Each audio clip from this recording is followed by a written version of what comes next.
సన్నకారు రైతులకు సంబంధించినటువంటి విషయాల్లో ఉపయోగపడేటువంటి విధంగా ఎక్కువ మంది ఇప్పుడు వ్యవసాయం చేస్తున్నటువంటి వాళ్ళు ఎస్సీలు, ఎస్టీలు, బీసీలు, మైనార్టీలకు సంబంధించినటువంటి వాళ్ళు, పెద్దదారి కులాలకు సంబంధించినటువంటి వాళ్ళు వాళ్ళందరూ పట్టణాలకు వెళ్ళి వ్యాపారాలు చేసుకున్నారు. కాబట్టి ఈ కింది కుల వాళ్ళకు ఉపయోగపడేటువంటి విధంగా, రైతులకు ఉపయోగపడేటువంటి విధంగా 2 లక్షల రూపాయలు రైతు రుణాలకు సంబంధించినటువంటి విషయంలో వాటిని మాఫీ చేసేటువంటి విధంగా ఒక హామీ ఇస్తామని చర్చ జరుగుతుంది. మరి తెలుగుదేశం, జనసేన, బీజేపీకి సంబంధించినటువంటి విషయంలో సూపర్ 6 అదనంగా ఒక 5 అంశాలు జనసేనకి ఇచ్చారు. బీజేపీ వాళ్ళు మనకి ఏం చేరుస్తారు ఏంటి అనేది చూడాలి. అన్నిటికన్నా కీలకమైనటువంటిది మీరు చెప్పినటువంటి ప్రధానమైనటువంటి అంశం క్రెడిబిలిటీ అని. ఎవరు ఎన్ని హామీలైనా ఇవ్వచ్చు, వాటిని అమలు చేస్తారా లేదనేటువంటిది ప్రజల్లో నమ్మకం కలిగించినప్పుడు మాత్రమే ఇప్పుడు ఓట్లేసేదానికి అవకాశం. అందుకనే జగన్మోహన్ రెడ్డి చాలా స్పష్టంగా తన ప్రసంగాల్లో 2014లో నరేంద్ర మోడీ బొమ్మకు వైపు, చంద్రబాబు నాయుడు ఒక బొమ్మ వైపు ఉన్నటువంటి రంగుల ఒక కరపత్రాన్ని కూడా పదే సిద్ధం సభలో చూపిస్తారు. ఇది వీళ్ళు ఈ కూటమి పాతదే.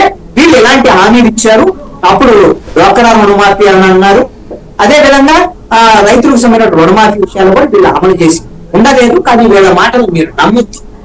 మేము మాత్రం ఇచ్చినటువంటి హామీలన్నింటినీ మేము అమలు చేస్తున్నాం, మీరు ఎవరు నమ్ముతారో మీరు చూడండి అనేటువంటి విధంగా ఆయన ఈ విధమైన కంపారిజన్ చేస్తూ వస్తున్నారు. కాబట్టి రేపు పొద్దున తెలుగుదేశం, జనసేన, బీజేపీ కూటమి వైఎస్ఆర్ కాంగ్రెస్ పార్టీ కన్నా ఇంకా ఎక్కువ ఇస్తారా సరే, అసలు వీటికి ఇస్తారా లేదనేటువంటి అంశం మీద ఆ నమ్మకం అనేటువంటి చాలా కీలకమైన.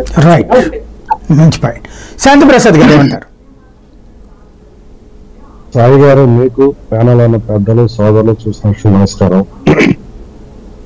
మేనిఫెస్టో విడుదల, ఎన్నికలు దగ్గరకు వచ్చేసినాయి.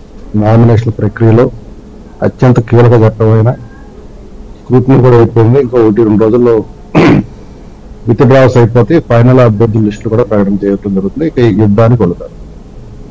ఎట్లా వెళతారు అంటే ఆయా రాజకీయ పార్టీలు మేనిఫెస్టో ద్వారా వెళతారు అనేది ఇప్పుడు వరకు జరుగుతున్న సంభాషణ సారాంశంలో చెప్తున్నారు. మీరు రైజ్ చేసిన అత్యంత ముఖ్యమైన విషయం ఏంటంటే ముస్లిం రిజర్వేషన్, బీజేపీ విధానం. మీరు ఇక్కడ గమనించాల్సిన అవసరం, నేను కూడా చాలా డిబేట్లు, చాలా ఛానల్స్ చూస్తున్నాను. దీన్ని కావాలని అనవసరంగా రైజ్ చేస్తున్నారా అనిపిస్తుంది. ఎందుకంటే మనకి భారత రాజ్యాంగం 3 లిస్టులు ఇచ్చింది. Central list, state list, concrete list.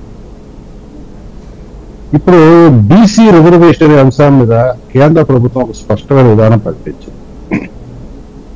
BC reservation ఇవ్వటం అనేది రాష్ట్ర ప్రభుత్వాలకు సంబంధించిన వారి పరిధిలో ఉన్న అంశము అని. ఈ మధ్య కాపులో రిజర్వేషన్ సంబంధించిన విషయం అంశంలో కూడా స్పష్టం చేయడం జరిగింది పార్లమెంట్ ద్వారా. ఇప్పుడు